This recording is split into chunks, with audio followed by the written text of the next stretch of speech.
어떤 공부도 오늘날 우리가 처한 지옥을 순식간에 천국으로 바꾸어 주지는 않겠지만 탁월함이라는 별빛을 바라볼 수 있게는 해줄 것이다.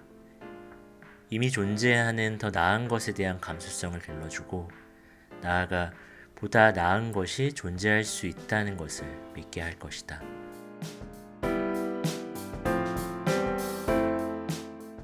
일책일문 17번째 방송은 김영민 교수의 신간 공부란 무엇인가의 한 구절로 시작했습니다. 정체성을 따지는 질문은 대개 위기 상황에서 제기된다고 말한 저자는 추석이란 무엇인가란 물음 이외에도 성장이란 무엇인가, 위력이란 무엇인가 등을 질문하며 대한민국 사회에 하두를 던져왔는데요.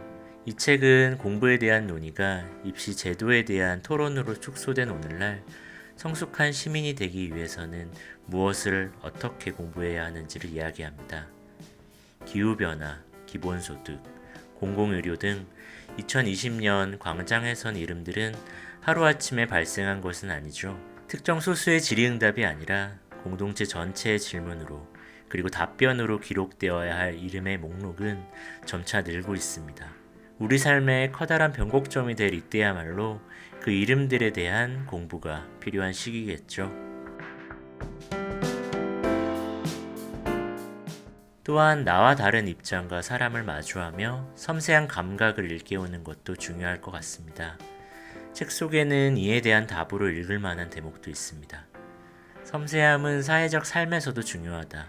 섬세한 언어를 매개로 하여 자신을 타인에게 이해시키고 또 타인을 이해하고자 하는 훈련을 할 때 비로소 공동체를 이루고 살 수 있다. 거칠게 일반화해도 좋을 만큼 인간의 삶이 단순하지는 않다. 거친 안목과 언어로 상대를 대하다 보면 상대를 부수거나 난도질할 수 있을지는 몰라도 제대로 이해하기는 어렵다. 그런 식의 거친 공부라면 편견을 강화해 줄 뿐 편견을 교정해 주지는 않는다. 섬세한 언어야말로 자신의 정신을 진전시킬 정교한 세빙선이다. 자신의 세계를 확장하고 싶다면 다른 세계를 가진 사람을 만나야 하고 그 만남에는 섬세한 언어가 필수적이다. 언어라는 세빙선을 잘 운용할 수 있다면 물리적인 의미의 세계는 불변하더라도 자신이 체험하는 우주는 확장할 수 있다. 매일 계속되고 반복되는 삶의 현장에서 공부는 어떻게 우리를 변화시키는지 생각하며 일책일문 17번째 방송 시작합니다. 안녕하세요. 일책일문 진행을 맡은 유재영입니다. 오늘도 저는 파주 교화에 있는 점모 책방에 있는데요. 일책일문은 이곳에서 격주로 녹음합니다.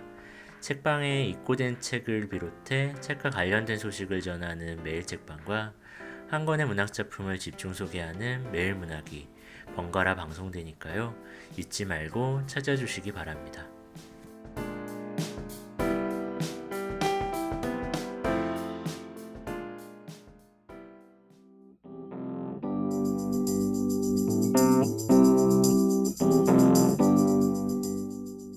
책방에 온 책.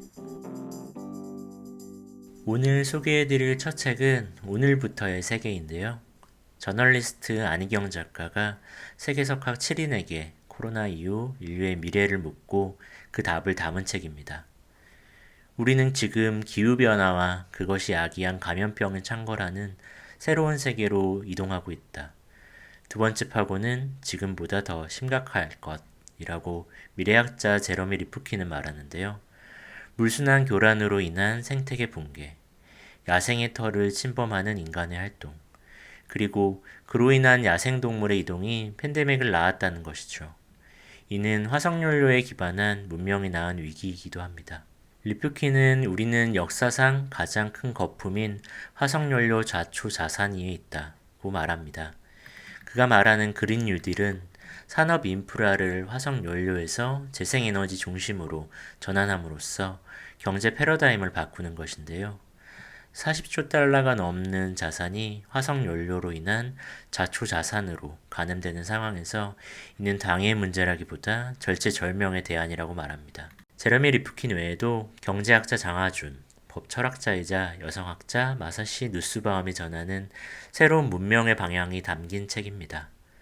7인에 속하진 않았지만 역사학자 유발 하라리의 짧은 글도 이 책에 실려 있는데요. 새로운 표준, 뉴노멀에 대한 질문에 대한 그의 답을 전하며 이 책에 대한 소개를 마치겠습니다. 코로나19 위기는 우리 시대의 결정적인 순간으로 자리 잡아가고 있습니다. 이 위기는 모든 순간을 낚아채어 결정적으로 만듭니다. 역사는 가속도가 붙어 질주합니다. 오래된 규칙은 산산조각나고 새로운 규칙은 아직 쓰이지 않았습니다. 결과적으로 코로나19 이후의 세상이 어떠할 것인지 예측하기란 불가능해졌습니다. 확실성은 바닥을 쳤고 선택의 자유는 최고치에 도달했습니다. 한 달 전만 해도 완전히 비현실적으로 보였던 일들이 갑자기 이루어지고 있습니다. 우리는 수십억 사람들을 대상으로 하는 전대미문의 사회적 실험을 강요받고 있으며 날것의 제안들이 권력의 회랑 안으로 들어와 있습니다. 예를 들어 제가 근무하는 대학교에서는 몇 개의 온라인 과정을 개설하는 안건을 두고 수년간 토론해 왔습니다. 하지만 많은 문제점과 반대에 부딪혀 이를 실행하지 못했습니다. 열흘 전 이스라엘 정부는 모든 대학 캠퍼스를 폐쇄하라는 명령을 내렸습니다. 단 일주일 만에 우리 학교는 모든 과목을 온라인으로 옮기는 시스템을 구축했습니다. 어제 저는 수업 3개를 온라인으로 진행했고 꽤 잘 운영되었습니다. 이 위기가 지나가고 저는 우리 대학이 보름 전 상태로 돌아가리라 생각하지 않습니다. 또 다른 예로 최근 몇 년 동안 일부 전문가들은 정부가 모든 시민에게 기본소득을 지급하는 방안에 대해 이야기했습니다. 정치인 대부분은 이를 이상주의자의 순진함으로 치부했습니다. 그들은 소규모로 실험해보자는 제안조차 물리쳤습니다. 지금은 심지어 강경한 보수주의 정부인 미국마저 모든 미국 시민에게 위기 기간 동안 기본소득을 지급합니다. 실험의 결과는 어떻게 될까요? 아무도 모릅니다. 그렇지만 우리는 곧 배울 겁니다. 온 세상의 사회 경제 구조가 영구히 바꿀 수도 있다는 것을. 저는 이 실험들 가운데 무엇이 성공할 것이며 정확히 어떤 영향력을 만들어낼 것인지에 대해 예측하려 들지 않을 겁니다. 대신 우리가 역사적인 어몰에 들어섰다는 점을 강조하고 싶습니다. 역사의 정상적인 법칙들은 중단되었습니다. 몇 주 전만 해도 불가능했던 일이 평범한 일로 자리 잡았습니다. 한편으로 이는 우리가 더 신중해야 한다는 뜻이기도 합니다. 자칫 폭군들이 민주주의 안에서 권력을 잡고 그리하여 디스토피아가 도래해 우리를 짓누를 수 있는 시간입니다. 그러나 다른 한편으로 우리는 반드시 스스로에게 꿈을 갖도록 허락해야 합니다. 지금은 한참 전에 이루어야 했던 개혁을 감행할 수 있는 시간이며 불이한 구조를 바로잡을 수 있는 시간입니다. 올해 말이면 우리는 새로운 세상 속에서 살 겁니다. 그것이 더 나은 세상이기를 희망합니다. 이어서 소개할 책은 코로나 사피엔스입니다. 제목 코로나 사피엔스는 코로나19 이후 새로운 세계를 살아갈 신인류를 의미하는데요. CBS 라디오 프로그램 시사자키 정관용입니다에서 최재천, 장하준, 홍기빈, 김누리, 김경일 이렇게 6명의 석학과 진행한 코로나19 이후의 시대에 대한 대담을 엮은 책입니다. 생태학자 최재천 교수는 생태와 인간이란 지면을 통해 이렇게 말합니다. 바이러스가 3에서 5년마다 인류를 덮친다면 우린 뒷북을 칠 수밖에 없습니다. 그때마다 사람들은 죽어가고 1년, 3년 백신 개발하다가 허덕이겠지요. 화학 백신은 답이 아닙니다. 정답은 생태 백신과 행동 백신입니다. 그리고 경제학자 홍기빈 소장은 새로운 체제라는 챕터에서 이렇게 말합니다. 유럽 사람들은 코로나19를 흑사병과 비교합니다. 사상자 수와 별개로 워낙 충격이 커서 삶의 방식이 근본적으로 바뀐다고 본 겁니다. 실제 지난 40년간 자본주의 문명을 떠받들던 4개의 기둥이 모두 무너졌습니다. 우리는 다른 문명으로 나아갈 수밖에 없습니다. 생태와 인간, 새로운 체제 외에도 경제의 재편, 문명의 전환, 세계관의 전복, 행복의 척도를 둘러싼 통찰을 통해 포스트 코로나 시대를 가늠해 보기 바랍니다. 다음으로 소개할 책은 우리는 바이러스와 살아간다입니다. 질병관리본부와 함께 코로나 방역의 최전선에서 분투한 이재갑 한림대 감염내과 교수와 강양구 과학전문 기자가 감염병의 한복판에서 코로나19를 둘러싼 일련의 상황을 분석하고 진단하며 우리 사회는 어디를 향해야 하는지 전망하는 책입니다. 이재갑 교수는 1부에서 정책자문에 힘쓰며 전국의 치료 현장을 누볐던 100일간의 숨가팠던 기록을 들려줍니다. 2부와 3부에서는 총 8개의 장에 걸쳐 두 저자의 심도 있는 대담이 바이러스, 질병관리본부, 공공의료, 역학조사관, 숨겨진 그늘, 혐오, 방역과 정치, 뉴노멀과 언택트 등의 키워드를 두고 이어집니다. 코로나19 이후 시대를 준비하는 것만큼 바이러스의 시작을 복귀하는 것도 중요하겠죠. 그런 의미에서 책의 일부에 해당하는 코로나19 100일의 기록을 소중하게 읽어나갔는데요. 2019년 12월 마지막 날, 이재갑 교수는 중국 정부의 소식을 듣자마자 2015년 한국에서 유행했던 메르스를 떠올립니다. 1월 7일 질병관리본부는 이재갑 교수에게 전화를 걸어 우한에 다녀왔고 폐렴 증세를 보이는 환자에 대한 자문을 구합니다. 그리고 1월 9일 중국에서 코로나19로 인한 첫 번째 사망자가 발생하는데요. 이때부터 이재갑 교수의 시간은 긴박하게 흐르기 시작합니다. 때로는 전문가로, 때로는 자문역으로 밤낮 없이 동분서주하며 움직였던 지난 시간을 따라가다 보면 역사의 한 페이지를 읽는 것 같은 느낌을 받기도 합니다. 마지막으로 소개할 책은 2050 거주불능 지구입니다. 한계치를 넘어 종말로 치닫는 21세기 기후재난 시나리오라는 부제를 지닌 책으로 국내에는 지난 4월에 발간되었고 원서는 작년에 출간되었는데요.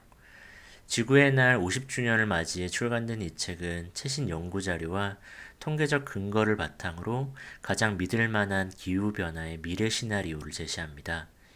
기존 기후변화와 관련한 다양한 논의들을 비판적으로 종합해 우리의 일상을 파괴할 지구온난화의 실제적인 영향과 그림을 담고 있습니다.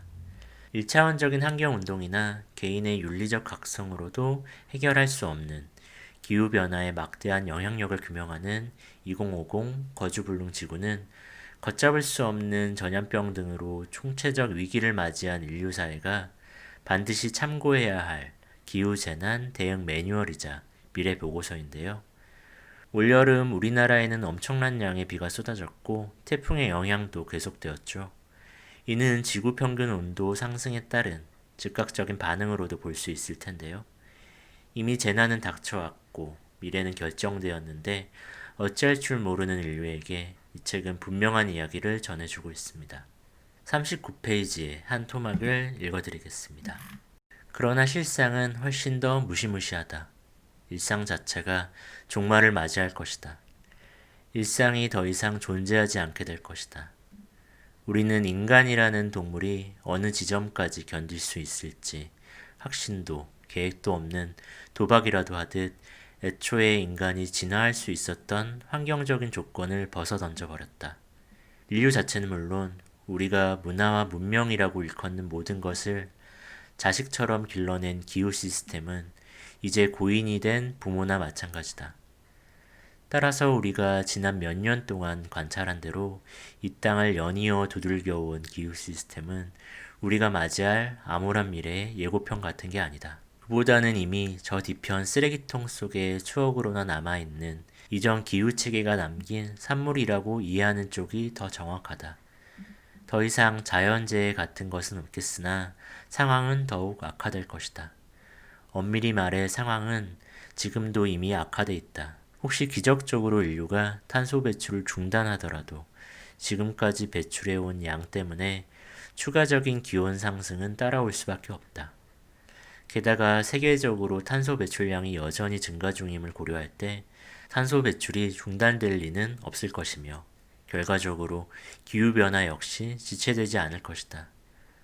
오늘날 우리가 곳곳에서 목격하는 재난은 미래의 지구온난화가 초래할 재난에 비하면 최상의 시나리오나 다름없다.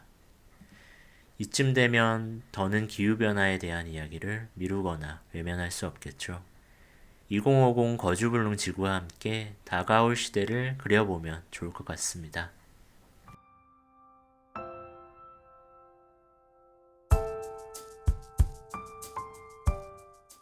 일책일문 17번째 방송을 마칠 시간입니다. 오프닝에서 소개했던 책의 저자 김영민 교수의 첫 번째 산문집 아침에는 죽음을 생각하는 것이 좋다에서 일찍이 화제가 되었던 칼럼이죠. 추석이란 무엇인가 되물어라를 읽어드리며 이 시간 마치겠습니다.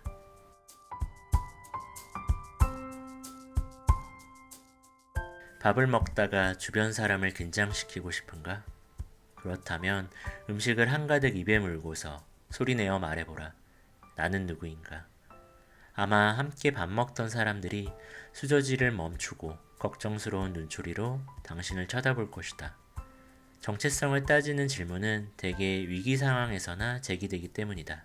사람들은 평상시 그런 근본적인 질문에 대해 별 관심이 없다. 내가 누구인지, 한국이 무엇인지에 대해 궁금해하기보다는 내가 무엇을 하는지, 한국이 어떤 정책을 집행하는지, 즉 정체성보다는 근황과 행위에 대해 더 관심을 가진다. 그러나 자신의 존재 규정을 위협할 만한 특이한 사태가 발생한다면 새삼 근본적인 질문을 던지지 않을 수 없다. 내 친구가 그 좋은 예다. 그의 부인은 일상의 사물을 재료로 작품을 만드는 예술가인데 얼마 전 전시회를 열었다. 전시된 작품 중에는 오래된 연애 편지를 활용해서 만든 것도 있었다. 특이한 작품이라는 생각이 들어서 그 앞에서 작품의 소재가 된 옛 연애 편지를 읽어보았다. 그런데 그 내용과 표현이 내 감수성이 받아들이기에는 너무 느끼해서 그만 그 자리에서 토할 뻔했다. 혹여 내가 연애 편지를 쓰게 되는 상황에 다시 처한다면 영민이란 이름을 한 글자로 줄여서 민이라고 지칭하지는 않으리라. 나 자신을 3인칭으로 부르지 않으리라. 민은 이렇게 생각한답니다. 와 같은 문장은 쓰지 않으리라. 사랑하는 나의 희에게 희로부터 애달픈 사랑을 듬뿍 받고 싶은 민으로부터와 같은 표현은 결코 구사하지 않으리라. 심정지가 올 정도로 느끼한 문장으로 가득 찬 그 연애 편지가 하도 인상적이어서 그 작품을 만든 친구 부인에게 이거 대체 누가 쓴 편지냐고 물었다. 그러자 천연덕스럽게 대학 시절 연애할 때 제 남편이 제게 보낸 편지예요 라는 대답이 돌아왔다. 아, 과학자의 탈을 쓴 그 친구에게 이와 같은 면모가 있었다니. 며칠 뒤 그 친구를 만날 기회가 있었을 때 급기야 그거 네가 쓴 편지라며? 라고 묻고 말았다. 그랬더니 평소 감정에 큰 기복이 없던 그 친구가 정서적 동요를 보이면서 자신도 전시회에서 그 편지를 보고 그 내용과 표현에 큰 충격을 받았다고 털어놓았다. 놀리고 싶어진 나는 왜 그런 느끼한 표현을 썼느냐고 따져 물었다. 그러자 그 친구는 갑자기 과학자다운 평정심을 잃고 고성을 질러댔다. 그 편지를 쓰던 때의 나와 지금의 나는 다른 사람이라고 생각해. 내가 왜 그랬냐고 묻지 마. 그러고는 벌떡 일어나 괴성을 지르며 나를 할퀴었다. 그 더러운 손톱에 할퀴어진 바람에 내 손목은 진리를 위해 순교한 중세 성인처럼 피를 흘렸다.